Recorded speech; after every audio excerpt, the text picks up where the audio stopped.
Hi, my name is Brett Ridgeway, and it has been suggested that I do a video kind of introducing myself and telling how Learning for Life, my free lesson program, got started, and about me in general as far as music is concerned.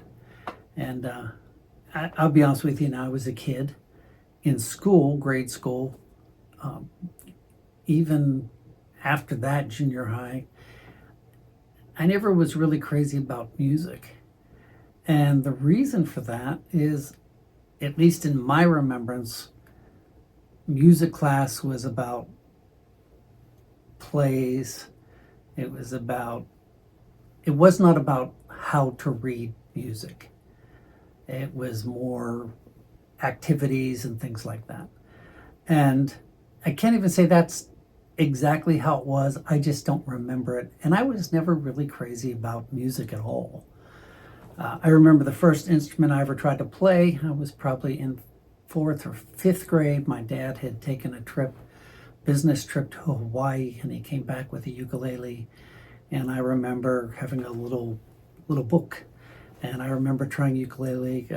I couldn't do it, and I'm one of those kids who didn't stick with things, I'm being honest, right there. So I never really did anything with ukulele. And the first instrument I really got involved in was a 5-string banjo, bluegrass banjo. I heard a gospel group named the Lewis Family, and I just kind of fell in love with banjo, and I was in high school at that time. And I remember wanting to get a banjo, and my parents said, "You need to get a job if you want a banjo, because we've invested in this and we've invested in this, and you don't follow through." And they were right. So I went out for the purpose of getting a banjo. I got my very first job, and I bought my very first banjo with my own money. I went to, for those who remember, Service Merchandise, where you go in and you give them a number, and they go in the back of the warehouse and they bring out a box, and they had everything under the sun.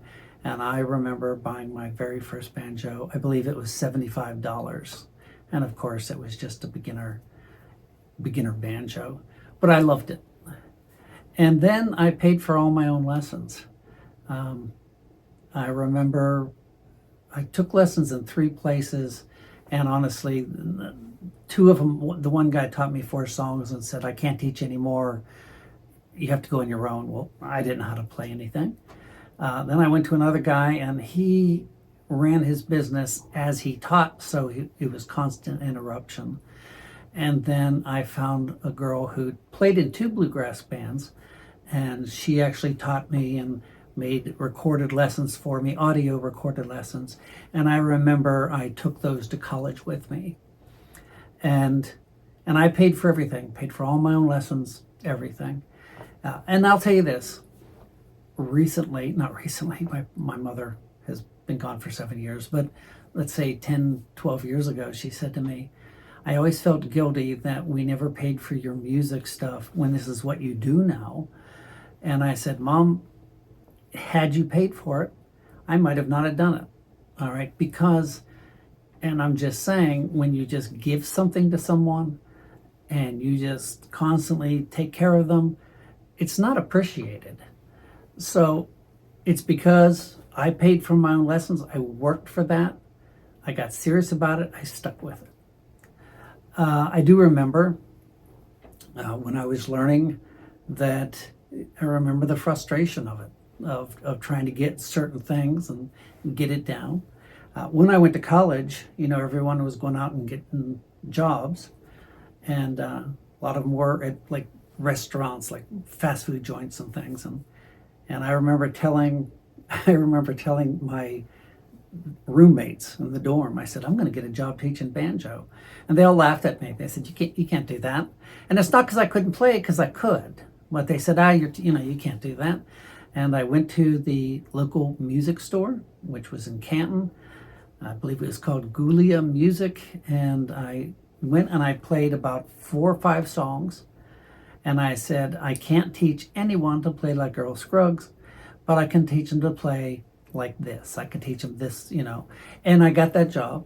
And one of the ways I learned was by teaching others. So you always have to stay ahead. So I worked at it, and I started doing music that way.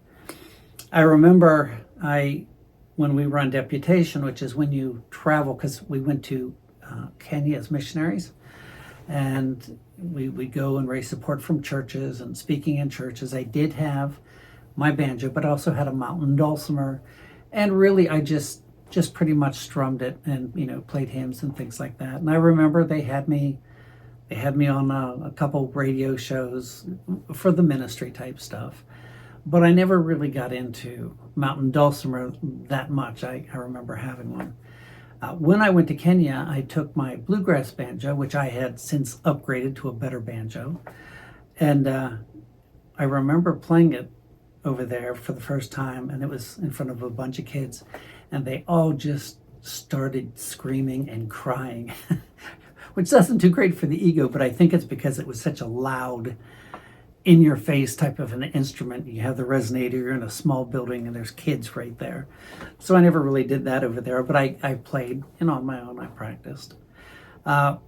Before I went, I also remember that I bought a Green River dulcimer at a festival in Canal Fulton. They've recently closed it, called the Yankee Peddler Festival. And I had a 1211 hammer dulcimer. And I did ship that over with me. And I actually built a case. I believe it was at least 1/2 inch plywood. It could have been 3/4, but when I got there, it was completely cracked. The case was cracked, and the instrument itself was damaged. Not that you could see, but inside bracing was definitely off, because then it just buzzed. And it literally sat there for, well, the whole time we were in Kenya. There was no way to get it fixed. And then I brought it back with me and really didn't do anything with it. And I was at another, like a craft festival, and somebody was there and they had hammer dulcimers. And I said, can I bring mine in, and can you look at it? And he fixed it. And I still never really got serious about doing that. It was mostly just the bluegrass banjo. So I was familiar with some of these other instruments. At one point, I took a position as a youth pastor, and I knew I was going to be there for a while, and I thought, I'm going to get serious about this. And I really started learning the hammer dulcimer. And I started really getting serious about that. And then along came the mountain dulcimer. Now, I don't read any music. I play mostly by ear.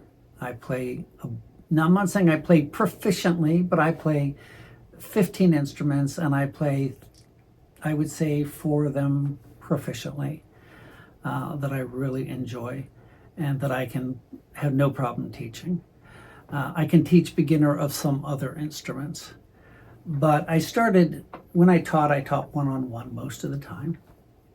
And then I started putting stuff up on YouTube, and I actually would charge for it. And I'd put 4 or 5 videos up and then say, from this point on, it's so much a month. And that's what I did. And then I decided that I was going to just put it out there free. And I actually got a lot of grief for doing that. I got some grief from other people who played. I got some grief from other professionals saying that I was undercutting, that I was doing this and I was doing that. The funny thing was, when I put these videos out, and YouTube says I have 1,000 videos out on my channel right now. I know about 700 of that, maybe even more, are all instrument related. They're all free lessons,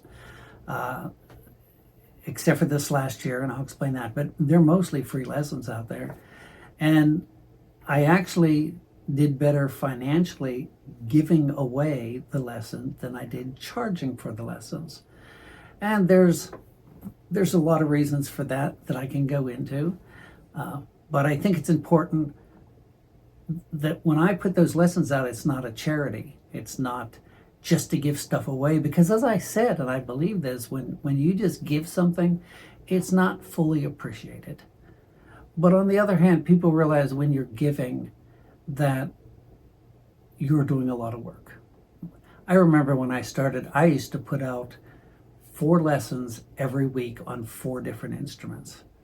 And that's all I did. I wasn't getting paid a penny for that.